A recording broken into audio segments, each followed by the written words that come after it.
All right, Shalom. First and foremost, I would like to give all praise, honor, and glory unto Yahweh, Bahashem, Yahweh Shai, Bahashem, Kakwadash, and double honors unto the apostles and the elders of GMS who rule well, teach well, being great examples to us younger brothers. And peace and blessings, salutations to the hopeful that got there pushing his word and truth and in sincerity across the four winds in the name of Yahweh, Bahashem, Yahweh Shai, Bahashem, Kakwadash. Pushing to get up out of here. Shalom to the hopeful, the believers, the listeners who have came back to the obedience of the scriptures through faith in Yahweh by Shemal Shai. Alright, and what I want to get into this morning is dealing with the book of Isaiah, chapter 58, and verse, I guess I'll start at 13, okay? And it's about us, returning to a righteous way, as a people, alright? Because as the scriptures say, there should be a great falling away. We fell away from who we were as a people.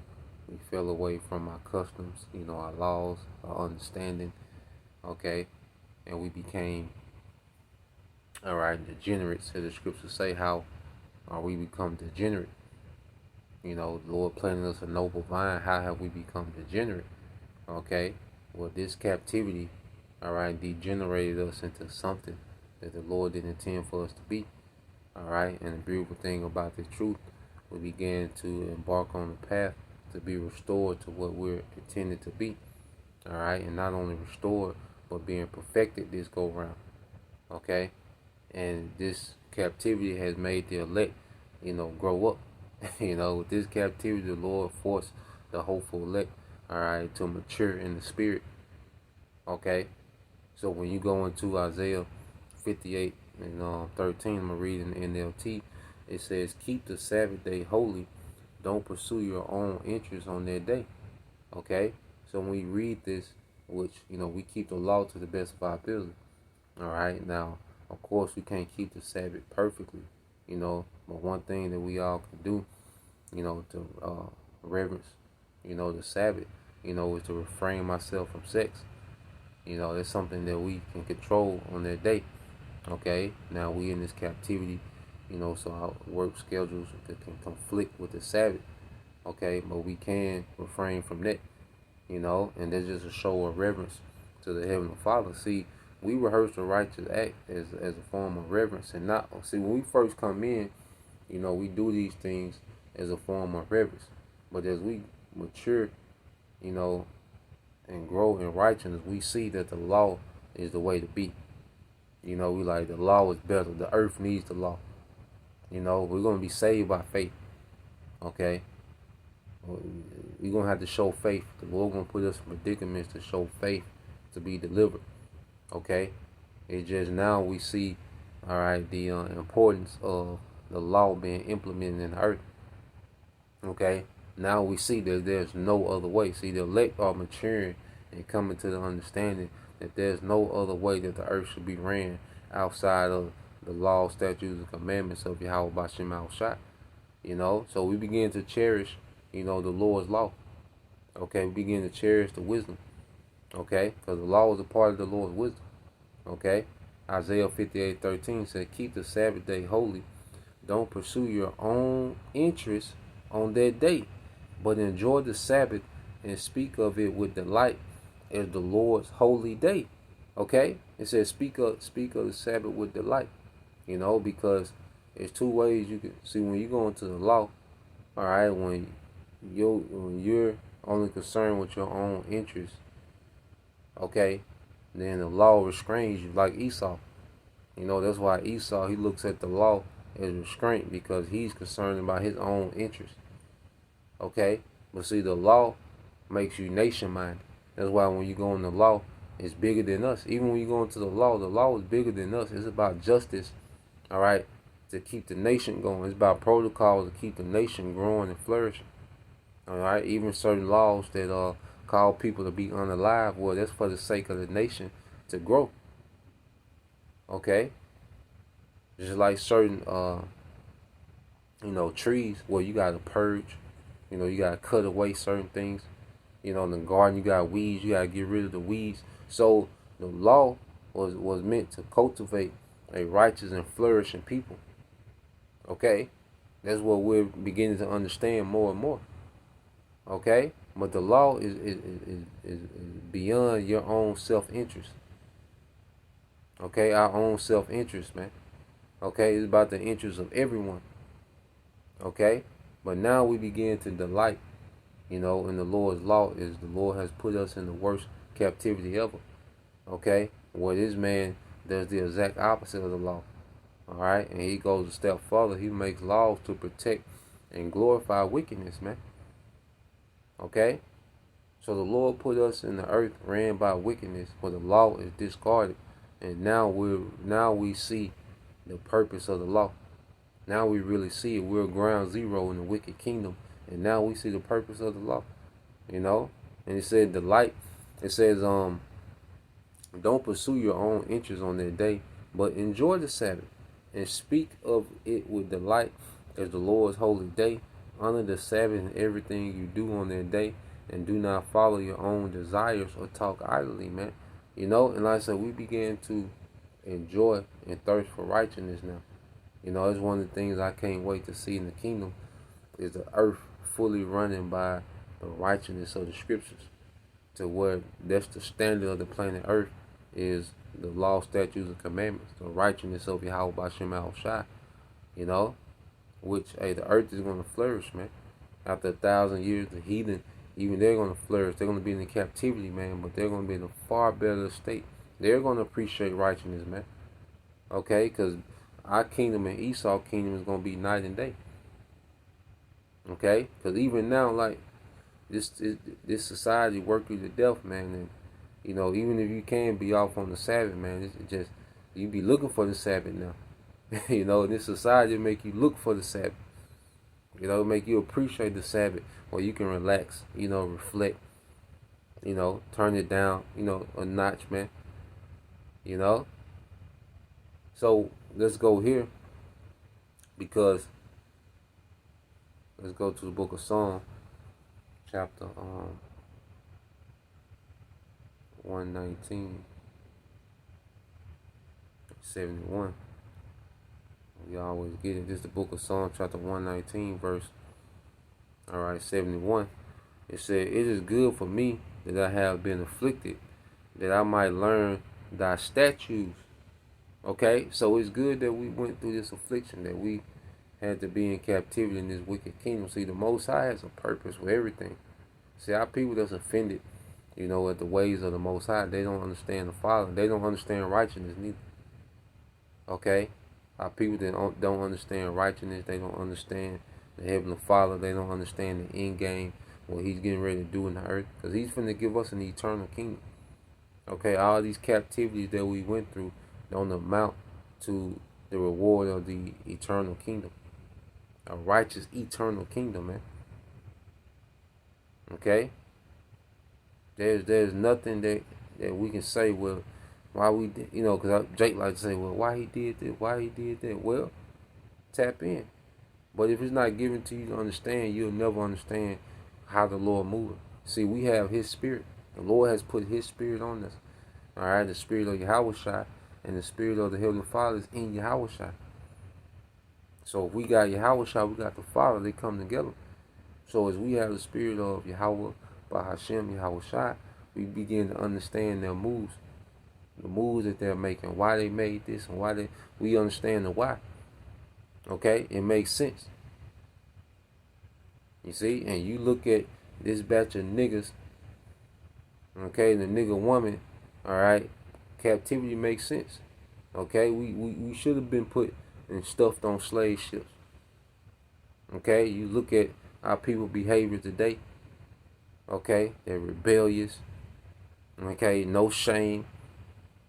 You see, the Lord had to do something drastic, all right, to us as a people, man. Okay, so going back, Psalms 119 and 71 in the NLT, my suffering was good for me, for it taught me to pay attention to your decrees. Okay, so this captivity, it will make the elect, all right, really understand, all right, the reasoning behind the Most High and these laws. Okay? The reason why the earth needs righteous rulership, there's no other way that the earth is supposed to function outside of righteous rulership. Okay? For the earth to function at its full capacity, the rightful rulers have to be in power. And the rightful rulers, all right, have the fear of the Lord and appreciate righteousness, man. And that's the Israelites, man, the sons of God. Okay? And their rightful nation should be, okay, their ruling class nation, man. The men, women, and children of Israel, man. Okay? Beginning with Yahushua, the 12 disciples, which, will become apostles. Okay? Then you have the first fruits, the rest of the first fruits. Okay? Then you have the rest of the elect. Okay? Which is going to be the elite class. Okay? Of people, man. In the earth, in righteousness, man. And we're going to be a great example of righteousness in the earth. But the Most High has put us in a position where He's starving us out in righteousness and making us thirst for it, making us have an appetite for it, man. Okay, this is Matthew 5, and I started at 5. It said, "Blessed are the meek, okay, for they shall inherit the earth." And that's literal, man. But there's one thing about the truth too; it humbles us down. Because this society cultivates you to be proud.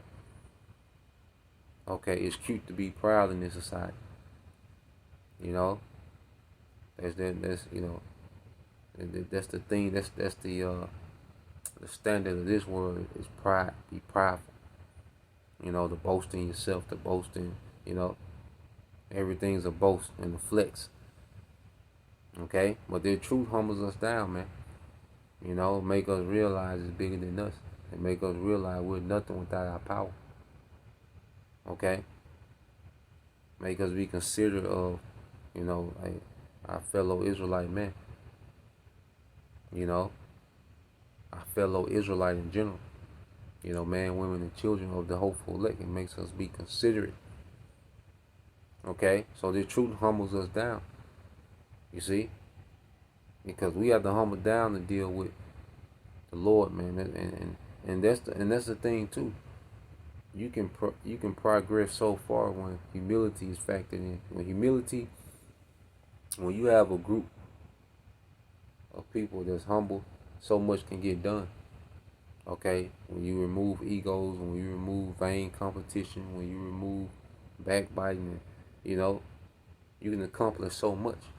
And the Lord is dealing with humility, man. Humility is a heavy trait, man. Something to pray for every day, man. Humility, man. Humbling down. And it says, but the ones that's going to inherit the earth, that's going to rule the next world, are going to be the humble, all right, of Israel, man. Okay? It's going to make up the elect. Verse 6 said, "Blessed are they which do hunger and thirst after righteousness, for they shall be filled." So now we have a thirst for righteousness, man, because the Lord starved us out, man. He put us in a wicked kingdom, ran by the most wicked nation of people, man. Okay? So as He's put us in this wicked kingdom, man, He's starving us of righteousness and making us thirst for it, man. We thirst for a new heaven and new earth wherein dwelleth righteousness, man. Okay? So there's a remnant, all right, that has a thirst for righteousness now. Okay?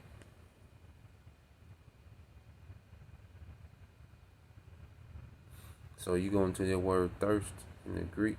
It's Strong's G 1372. Dipsao. Dipsao. Dipsao. Dipsao. Okay? And it says figuratively, those who are said to thirst, who painfully feel their want, okay, of and eagerly long for those things by which the soul is refreshed, all right, supported and strengthened. Okay, and it's gonna be a refreshing, man, to see the earth being ran in righteousness, man.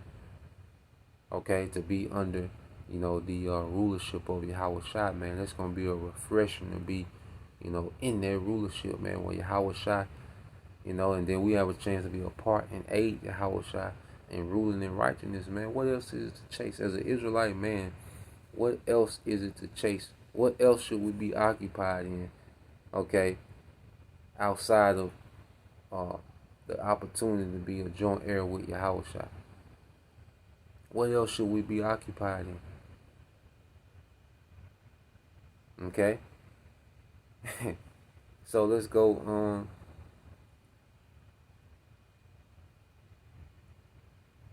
let's go from there. Let's go back to Isaiah. Yep. It's back in Isaiah 58. I'll read 14, read 13 then through 14 again. It said, Isaiah chapter 58, verse 13 said, keep the Sabbath day holy. Don't pursue your own interests on that day, but enjoy the Sabbath and speak of it with delight as the Lord's holy day. And like the Sabbath ultimately just is us separating ourselves, man. The Sabbath represents a day of separation, and we in a time now where we have separated our whole lives from this world, and we're pursuing the interests of, all right, our King Yahweh Shai, which is to edify the hopeful elect. Okay, prepare them for their second coming. That's our interest now. You see, and it says, honor the Sabbath in everything you do on that day, and follow your own desires. It says, and don't follow your own desires or talk idly. Then the Lord will be your delight. I will give you great honor and satisfy you with the inheritance I promised to your ancestor Jacob. I, the Lord, have spoken it, man. We're getting ready to be blessed with a kingdom. We're getting ready to be blessed, with a rulership promised to our forefathers, man. And it's going to be forever, And as we begin to delight in righteousness, where the Lord's finna put his people back in power.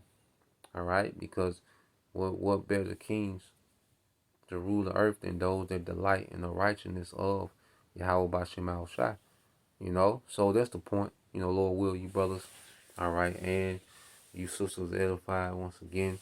I'm gonna give all praise and glory unto Yahweh Bahashim, Yahweh Shai Bahashim, and Kakadash, and double honors unto the apostles and the elders, GMS, who rule well, teach well, being great examples towards younger brothers, and peace and blessings, salutations to the hopeful Shalom.